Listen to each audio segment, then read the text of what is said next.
Un cordial saludo a los seguidores del pensamiento al aire en Colombia y el mundo. Como bien todos conocen, Colombia está pasando días difíciles, no solamente por la pandemia, sino por la situación política que estamos visualizando hacia el próximo días o meses, o tal vez hasta las elecciones del 2022.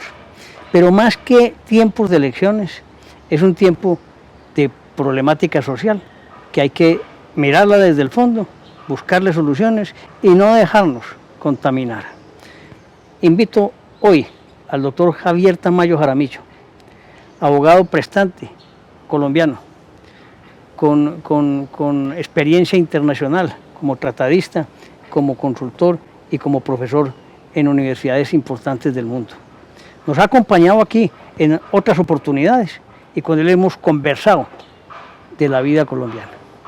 Hoy los invito a que escuchemos este conversatorio y entendamos qué nos está pasando, porque además haremos referencia específica a un artículo que escribió el doctor Javier Tamayo hace 8 o 10 días, que se llama Atentos, la operación está en marcha.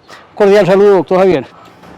Toño, buenos días, muchas gracias por la invitación y asombrado de ver tus progresos en el campo de las comunicaciones y sobre todo de la vocación que tenés por hacer patria con tu socio Antonio, difundir la cultura colombiana y difundir el pensamiento. De manera que me alegra mucho estar de nuevo contigo. Muchas gracias, Javier. Javier, ¿tenemos una problemática real en Colombia, sí o no? Antonio, tenemos un problema muy grave que obedece a la fase final de una planeación política neomarxista que tiene sus orígenes ideológicos en Antonio Gramsci, un filósofo marxista alemán, que en Italia a nivel jurídico se llamó el uso alternativo del derecho, y a partir de la Constitución del año 91 se instaló en Colombia, a partir de ciertos académicos y de ciertos fallos de la Corte Constitucional, bajo el ropaje del nuevo derecho. Esta corriente, en líneas generales, lo que dice es que el juez no debe buscar el significado semántico de las normas, sino buscar el objetivo de una institución jurídica. Pero hay una corriente anglosajona que va en la misma línea, pero que no es tanto de corriente marxista, ni es radical en cuanto a que el juez pueda desatender por completo las normas, sino que debe hacer hasta lo imposible por buscar dentro del contexto de las normas principios o interpretaciones que, sin desconocer el sistema, o el orden jurídico como sistema, haya hasta donde sea posible una solución correcta. Ambos movimientos se llaman los movimientos antisemánticos, es decir, no interpretables las normas desde su significado lingüístico, sino con una valoración política. Eso se llama todo derecho de los jueces. Ahí te pregunto, hombre, cuando hablamos del derecho de los jueces, es que cada uno está emitiendo unos fallos que van en contravía de cualquier tradición jurídica, jurisprudencia, historia jurídica. Eso es terrible, ¿no? Eso es terrible, Antonio, por lo siguiente. El que no conoce la historia está llamado a repetirla, dice un manido dicho, pero muy afortunado. El Estado de derecho, liberal, pluripartidista, con división de poderes, con principio de legalidad, es producto de la Revolución Francesa y las revoluciones posteriores. ¿Cuál fue el gran logro de ese movimiento revolucionario? Evitar que los monarcas o los príncipes o los dictadores, con su voluntad, decidieran qué se hacía con el pueblo. Entonces él hacía de juez y muchas veces él creía en una ideología.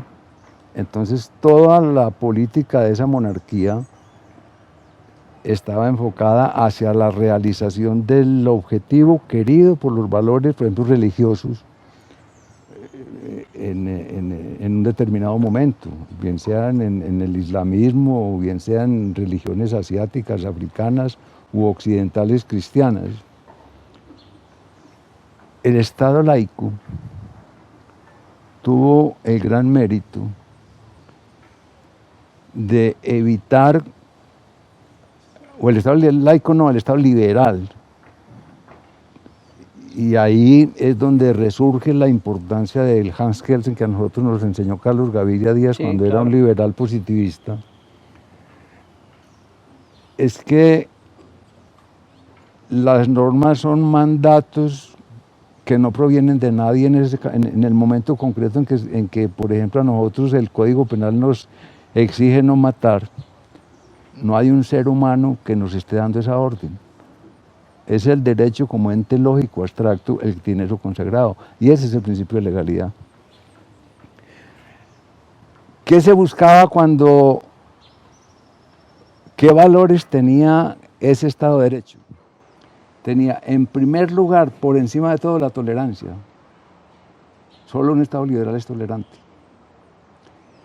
Segundo, garantizar la libertad, la dignidad, la fraternidad, la igualdad, el bienestar, la libertad no abusiva de empresas y una economía no abusiva de mercado.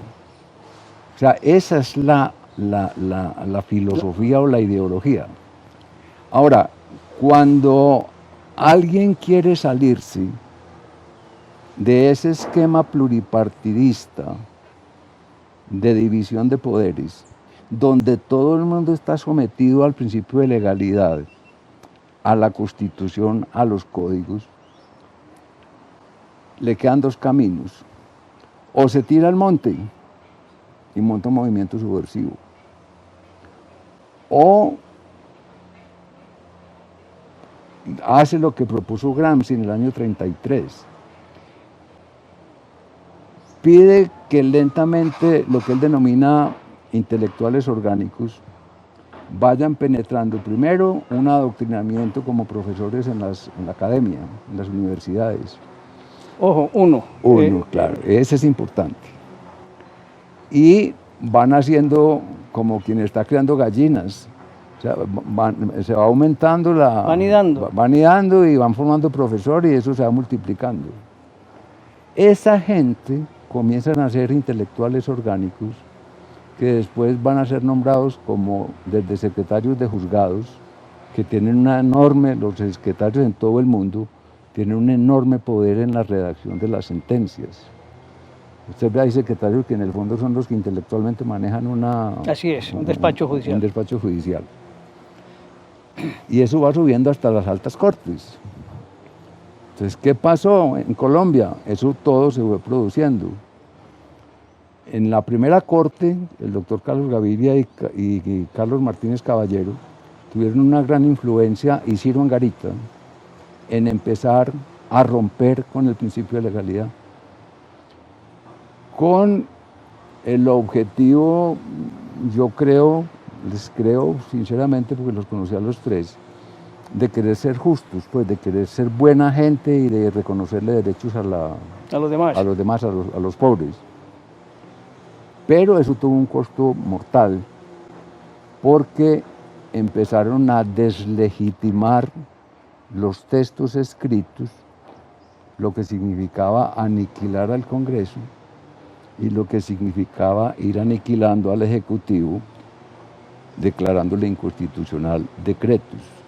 Entonces, en esa forma, la Corte Constitucional fue, sin que nadie se diera cuenta, empezó a absorber toda la soberanía del Estado.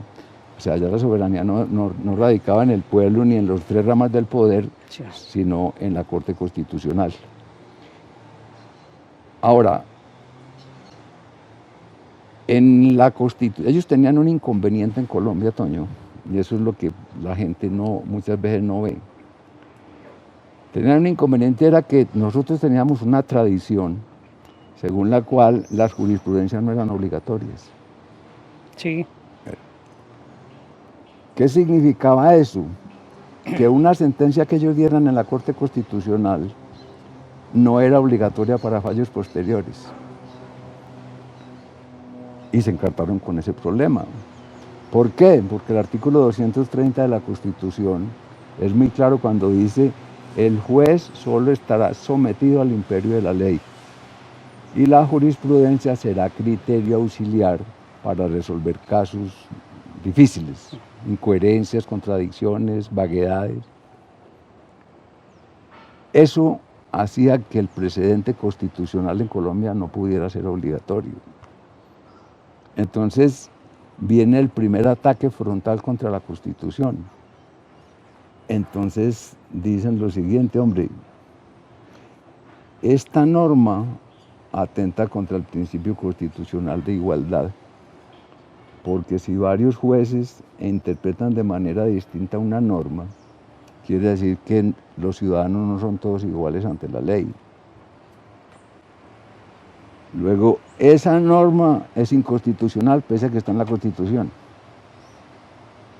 Entonces dijeron, esa norma hay que interpretarla distinto.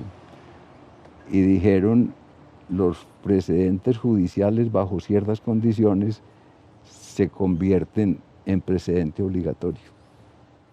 Déjeme, yo le termino esta idea para que vea cómo está construido el edificio. Esa teoría yo la compraría, porque en muchos países del mundo existe, si la interpretación de la Corte fuera sobre una norma vaga o donde hubiera un vacío, una laguna, pero dentro de la interpretación lingüística y semántica. Toda la vida la Corte Constitucional, la Corte Suprema de Justicia hizo esas interpretaciones y en todos los países es obligatorio. Pero ¿qué pasó aquí? Que, por ejemplo, tomo solo un ejemplo. El concordato en Colombia es un tratado internacional y los tratados internacionales están por encima de la Constitución. En un momento determinado, quién sabe cuántos separados necesitaban legalizar su situación, y entonces un día cualquiera la Constitución, violando principios internacionales y todo, históricos, todo, dijeron, el concordato no está por encima de la Constitución. Luego, en Colombia es válido el divorcio. Así haya matrimonio católico de por medio. Eso desmoronó completamente el concordato frente a la Iglesia y le solucionó problemas personales a un poco de gente que quería separarse o ya estaba separada. Eso fue una aberración total. Más allá de que uno sea religioso o no, yo pues, por ejemplo, a mí no me interesa estar casado ni... ¿Cómo sería de grave la cosa que mesecitos más tarde, en otro asunto de otro tratado internacional, la misma Corte recogió velas, los mismos magistrados, y volvió otra vez a decir que los tratados estaban por encima de la Constitución y que por lo tanto la Corte no era competente para meterse a desconocer un tratado de esos? ¿Han vuelto a variar ese concepto? ¿Siguen? No, siguen, es que ese es el problema, que cuando tú no trabajas con el principio de legalidad, sino con una ideología, tú fallas de acuerdo a las conveniencias de la ideología. Entonces, Y puede ser una ideología de derecha, porque en Italia, cuando en un momento determinado el neofascismo, cuando subió al poder la democracia cristiana, Sí. fue la que empezó a darle interpretaciones neofascistas a la Constitución y empezaron a acabar como ratas en la calle a los socialistas. Entonces allá se dieron cuenta y nos vamos a matar aquí va a haber una guerra civil. Y fumaron la pipa de la paz, hagámonos pasito. Entonces Italia volvió a organizar el Estado de Derecho y el principio de legalidad. Aquí no, esto aquí se fue criando y se sintió que era gente de bien y que los muchachos que salían de las universidades eran unos bacanes, eran unos progresistas que estaban de acuerdo en acabar con el Estado burgués viejo del sentido literal de la ley. Terrible equivocación. El libro de que yo te he hablado, el de la decisión judicial, está consagrado a desmitificar todas esas mentiras. Y llegamos a la situación en este momento que ya prácticamente estamos rodeados, no digo que todos los jueces colombianos sean marxistas, yo diría que son la minoría, pero que son la mayoría de jueces buenos, pero la minoría está muy bien ubicada. Y se fueron ubicando en el tiempo, ¿no? Claro, es que esa es la función y eso está todo escrito. Eso no es una cosa que como las convenciones conservadoras o liberales nuestras, que al paso de los días van modificando un programa y una planeación. No, eso está todo escrito en manuales y se está cumpliendo. ¿Y se cumplen? Se está cumpliendo en Argentina en este momento, en Venezuela ya se cumplió y Chile. Ahora en Chile la pandemia lo paró un poquito. Y la última presa es Colombia, y en Colombia estamos, ya la cosa arrancó de frente, porque todas las cosas tienen un tiempo, y ese tiempo son las elecciones del 2022. Todo hay que hacerlo para que de aquí al 2022 la izquierda marxista asuma el poder en Colombia. Y ahí sí se van a arrepentir todos aquellos que están apoyándolos. Este tema es bastante interesante porque es la vida cotidiana política nuestra y es el devenir también el que está en juego. Yo te concluiría algo de lo que has dicho. Hoy no existe sino un poder, una de las tres ramas del poder, que es la rama judicial, porque yo veo que todo se lo revocan al presidente de la República, todo se lo toman al Congreso. Entonces la única que está hoy con plenos poderes es la rama judicial. Quiere que le diga una cosa bien dura. De pronto el jurista más inteligente y más importante que dio el siglo XX fue el ideólogo del nacionalsocialismo, se llamaba Carl Schmitt. La obsesión de Carl Schmitt con el nacionalsocialismo era acabar con el Congreso y con el Tribunal Constitucional y depositar todo en cabeza del Führer. Después Gramsci se dio cuenta que por ahí era la cosa y todo lo que Schmitt dice es utilizable para el lado del marxismo. En resumen, es crear un populismo de cabeza única, de partido único. Entonces hay una mezcla, una unión entre las teorías de Schmitt y de Gramsci. Y la Corte Constitucional en algunos fallos se apoya en Carl Schmitt. No, ellos se cuidan de mentar a Gramsci, ellos no tocan para nada la terminología que nos tocó a nosotros en la universidad, de las contradicciones internas y el proletariado, nada de eso. Eso tiene un lenguaje, como diría Luis Fernando Álvarez, unos metamensajes que llevan su veneno. Entonces, estamos enfrentando dos tendencias, que es lo grave. Los que defendemos no el formalismo literalista como nos calumnian, sino el manejo contextual del derecho vigente. Nosotros trabajamos con lógica racional y razonable, y obviamente con lingüística. En cambio, el derecho de los jueces trabaja con una ideología no demostrable. Ellos dicen, esto es conveniente fallarlo así. ¿Listo? Entonces, frente a eso, ya es imposible en una cátedra enfrentar la interpretación de una norma. Porque yo le digo como positivista, hombre, yo creo que eso quiere decir esto y de acuerdo con esta historia de la norma. Un juez de corriente antisemántica, llamémoslo, para que no lo digamos marxista, porque no todos lo son, le va a decir no, es que esa norma hay que cambiarle la escritura, el texto, para que diga lo siguiente en favor del proletariado. Entonces así pueden acabar algún día con la propiedad privada bajo el argumento de que la propiedad privada tiene que cumplir una función social o que la propiedad privada atenta contra el derecho de igualdad. Y eso es, amparados en la ley, lo que van a hacer.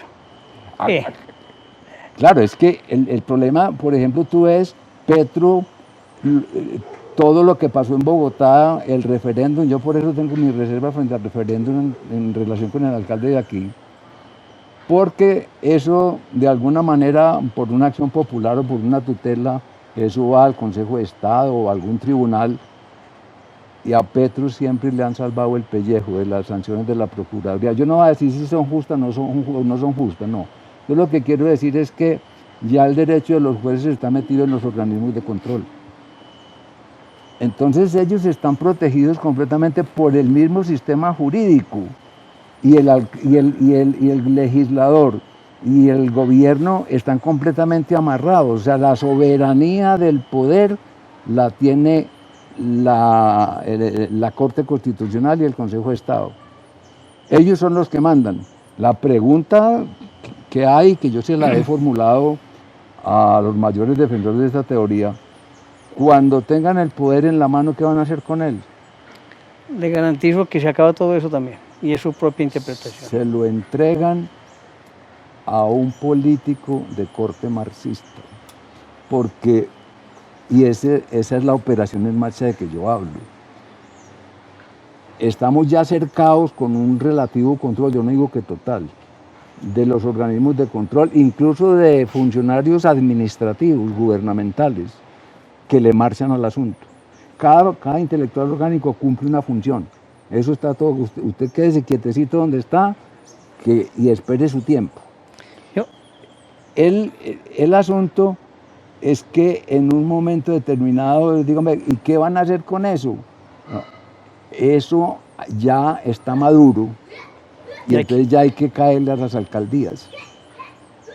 Entonces, para este domingo, bueno, ya llevamos 10 o 15 días de manifestaciones patrocinadas por los alcaldes. Claro, ahí me quería referir. Todo este tema teórico-jurídico que estás expresando y mostrándole al país el riesgo que estamos teniendo con las interpretaciones jurídicas y la forma en que los jueces están aplicando el derecho, tiene una parte, digamos, práctica, y es cómo la izquierda, el comunismo, se está metiendo en cada alcaldía. Tenemos Bogotá, tenemos Medellín, tenemos el Valle, como grandes centros de poder, donde están haciendo casi que lo que quieren, de una manera, pero ya de frente, están mostrando el camino de lo que pretenden a través de Petro, porque Petro es el líder, el hombre que manifiesta, es el hombre que diga salgan a las marchas, creamos el caos. No está favoreciendo a Colombia, está buscando un interés único, que es cambiar el sistema colombiano. ¿Estamos de acuerdo, doctor Javier, o no? Estamos de acuerdo, Antonio, y en estos días conversaba con Julián Parra, el de Nocturna RCN, y le contaba lo siguiente. Perdóneme que me gaste 2 minutos en esta explicación. El día que ganó Duque las elecciones presidenciales, yo me quedé buscando no el discurso de Duque, sino el discurso de Petro. Porque el discurso de Duque era previsible, pedir la unión de los colombianos y todo, pero yo quería saber Petro qué iba a decir. Porque yo tenía mi espina de lo que iba a decir y así resultó. ¿Cuál no sería mi sorpresa cuando dijo, haremos la oposición, pero ténganlo claro, palabra más, palabra menos? yo no me voy a ir para el Congreso a pelear por un articulito, eso que lo hagan otros senadores. Yo convocaré a las masas para que salgan permanentemente a las calles. Y al otro día, un connotado periodista que posa de sabio, o lo hacen posar de sabio, le respondió a su colega de mesa que la nota sobresaliente de las elecciones había sido el extraordinario e histórico discurso de Petro, que desde las épocas de Gaitán no se veía. Yo dije, pero este señor, ¿qué está pensando? No se da cuenta de lo que este señor acaba de decir. Yo publiqué un artículo sobre eso. Me dijeron que yo era muy terrorífico, otros me dijeron reaccionario, me dijeron uribista, me dijeron todo lo que usted se imagine. Pues yo sabía, no por invención mía, sino pues porque yo sabía cómo estaban planificadas las cosas. ¿Por qué yo digo que la operación ya está en marcha? Porque a raíz de la muerte de esta persona en Bogotá, empezaron unas marchas que me llamó la atención, patrocinadas por la alcaldesa de Bogotá y por el alcalde de Medellín. A ver, hay algo dentro de la teoría del Estado pacífico y general de derecho. Las marchas son un derecho legítimo, innegable. Las marchas están hechas para que usted salga a protestar por un hecho concreto, pues porque le subieron las tarifas de la luz, porque el servicio de acueducto está muy malo, porque hay que ampliar los cupos en las universidades, en fin. Pero eso lo hace, dijéramos, la oposición, y quien esté gobernando, así interiormente esté de acuerdo con la ideología de quienes están manifestando, su posición política gubernamental lo obliga a conservar el orden público. Es decir, él no puede salir a hacer la apología de esas marchas. No puede. ¿Y cuál no sería mi sorpresa cuando el día en que apareció el artículo que yo publiqué, por la tarde me enviaron un video y oigo que el alcalde dice estas dos palabras que los que hayan estudiado un poco de lo que son las dictaduras, empezó un discurso de 3 minutos por el video y arrancó Dios y patria. Hombre, Dios y patria lo decía Pinochet, lo decía Videla, lo dice Trump. Eso es una cosa puramente ideológica. Eso es demagogia para agarrar a la gente ignorante que ve una cruz o una camándula y sale detrás de ella. Y a continuación dice, salgan todos juiciosos a la calle, manifiesten tranquilamente y prepárense para las próximas manifestaciones donde ustedes saldrán a conquistar sus derechos. ¿Cómo le parece? Eso es pura teoría marxista, llamémoslo por su nombre. Es una incitación. Es una incitación. Entonces mire cómo está armado ya el asunto. Intelectuales orgánicos, los jueces, el que tiene que dar una licencia ambiental, que se empieza a atravesar, o sea, en una economía de mercado. Yo no voy a decir pues que arrasen con el país en la minería, ni que haya monopolios. No, pero si estamos viviendo en un Estado social de derecho es para respetar la ley y el principio de legalidad y la división de poderes. Pero si esta gente, entonces, ya ha tomado el Estado el derecho de los jueces empezó el turno de los funcionarios públicos internos, los que manejan por ahí los viceministerios y políticas sociales. Y ahora de repente, a mí no se me había imaginado, empezaron los alcaldes de las grandes ciudades. Entonces, hombre, si el alcalde, que yo no creo en el marxismo de la alcaldesa, pero sí creo en su rebeldía y en su rechazo a la clase política y social dominante. Con la alcaldía de Medellín y con la alcaldía de Bogotá, haciendo la apología de las manifestaciones, estamos incitando a una guerra civil, porque el miedo que a mí me da, Antonio, es que la gente de Medellín se está uniendo y va a salir a la calle A oponerse. a oponerse. Yo lo vi ya en la Avenida Oriental, Sí, señor. un grupo grande diciendo, venga pues, esto hay que cambiarlo. Claro. Entonces mira que donde eso salga, este alcalde no tiene ningún inconveniente en llamar a las comunas, donde él tiene ya un poco de gente, de grupos de adoctrinamiento funcionando. Cogen un palo y salen. Cogen un palo y salen. Ahora yo le digo una cosa. Yo tengo claro lo que está viniendo y me angustia sobremanera lo que está pasando porque veo que mi patria se va.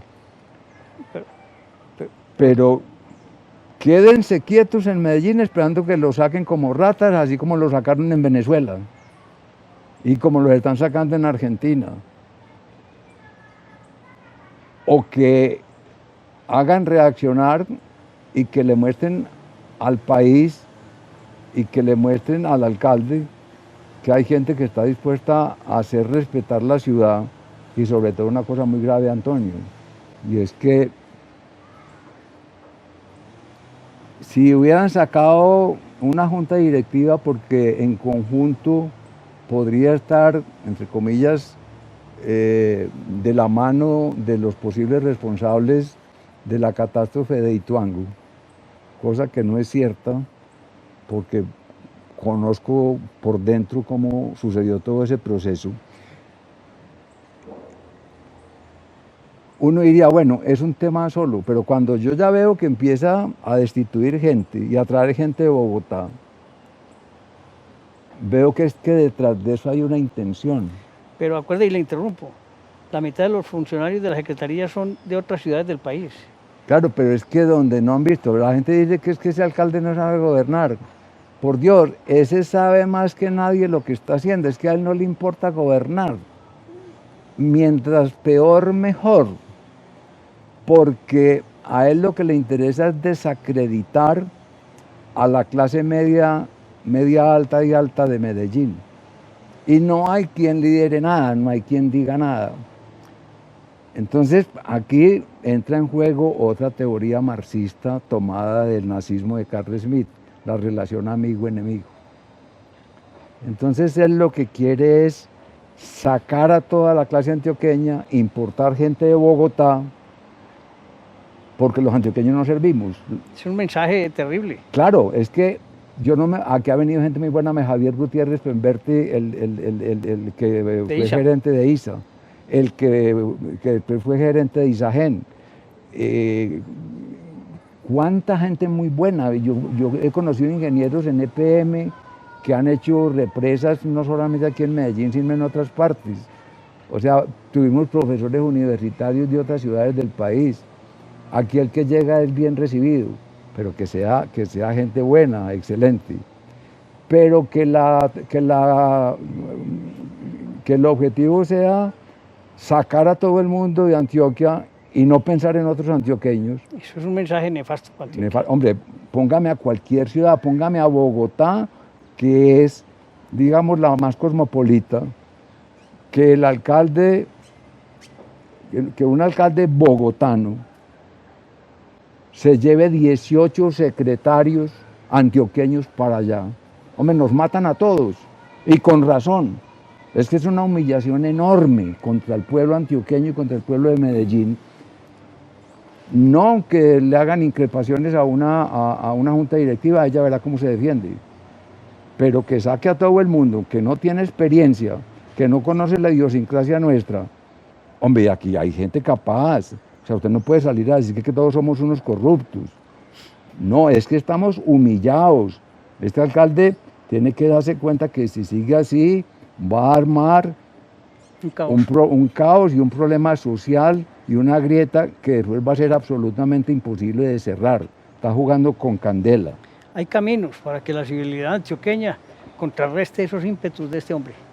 Pero ojalá que haya quien, hombre, porque es que me da el temor que buena parte de la civilidad antioqueña se haya ido a vivir a Bogotá y que ya bien acomodada en puestos allá. Pierda ese norte. No, sí, no le interesa. Se vuelve comentarista de lo que está pasando aquí, lo que se llama en teoría política el observador externo. Pero acuérdese que aquí hay cosas importantes. Mire que se pueden revivir cosas como fue el Antioquia Federal, o hay que pensar distinto. Yo creo que podemos volver a pensar en el tema, o una Antioquia grande. Este es el momento oportuno de pensar distinto. Si ellos piensan así, nosotros tenemos que pensar distinto, doctor Javier.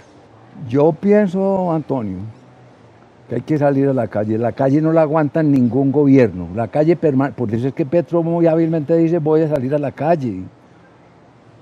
Es que la calle saliendo todos los días y paralizando la economía tumba al gobierno que sea. Así cayeron todos los países de la Unión Soviética. Y así han caído todos estos países de estos pueblos indígenas del sur del continente. O sea, la calle es cosa brutal, pero en paz. Pero en paz, sin violencia. Sin violencia. Sí. A eso sí, y sin partidos políticos. Lo invito, doctor Javier, porque aquí nos podíamos quedar usted y yo muy largo conversando, que dé una conclusión e invite a quienes nos ven en Colombia y en el mundo sobre este tema que vivimos hoy en Colombia. Pues Antonio, vea, yo la invitación que le haría a la gente, hombre, sobre todo a muchachos que recién empiezan la universidad o que recién empiezan su ejercicio profesional, que no se limiten a leer periódicos ni a leer ni a escuchar emisoras de radio, porque eso está permeado por intereses de diversa índole y porque esos medios de comunicación no son los más preparados. Hombre, a que lean seriamente lo que significa la teoría del derecho de los jueces. Es que eso no es un invento que hicimos aquí en Chapinero ni aquí en Jericó. No, eso es una cosa que tiene una carga de filosofía y de sociología y de teoría política y económica inmensa. Y el laboratorio experimental, de acuerdo con el Foro de Sao Paulo, es Latinoamérica. Y en este momento, toda esa comunidad de intelectuales está pendiente de Colombia. Ese es el foco, ¿no? El foco es Colombia. Y ya la operación está en marcha. Las manifestaciones que estamos viendo patrocinadas por el alcalde y el desmantelamiento de empresas públicas y de la antioqueñidad de la institucionalidad de Medellín es una afrenta donde el alcalde quiere ponerlos a todos de la clase media para arriba como el enemigo del proletariado y él como el salvador del proletariado. Y eso de aquí al 2022 es ponerle a toda la ciudad de Medellín y a todo el departamento de Antioquia en bandeja de plata a Petro. Ese es el problema que tenemos. Ojo colombianos. Ojo colombianos. Ojo colombianos. No podemos perder el norte ni nuestra democracia. Muchas gracias, doctor Javier, por habernos acompañado aquí en el Pensamiento al Aire. Antonio, muchas gracias y no me oiga a mí solamente, escuche, me gustaría que el amigo de quien hablamos ahora un momento viniera y hablara sobre ese tema, que se refiriera a ese tema, porque es una persona muy importante, gran amigo mío, estudiamos los 5 años de carrera juntos. Ya lo invité, estuvo aquí hace 15 días. Sí, ya supe, pero a discutir este tema, ¿cómo bueno. Me gustaría? ¿Y por qué no hacemos un foro? Pues eso le iba a decir, ¿cómo me gustaría que hiciéramos un foro sobre ese punto? Listo, ponemos el canal del Pensamiento a disposición. Voy a invitarlo a usted, al doctor Luis, a Julio González y a otros para que hagamos un foro. Bueno, ¿estamos al aire? Estamos al aire. Bueno, yo estoy dispuesto, la afición mía es polemizar. A mí me encanta polemizar, pero primero pues tengo que informarme y formarme. Yo estoy dispuesto a eso. Muchas gracias, doctor Javier. Lo haremos y lo presentaremos a consideración de Colombia y el mundo. Bueno, señor Toño, muy querido y felicitaciones. Sigamos para adelante.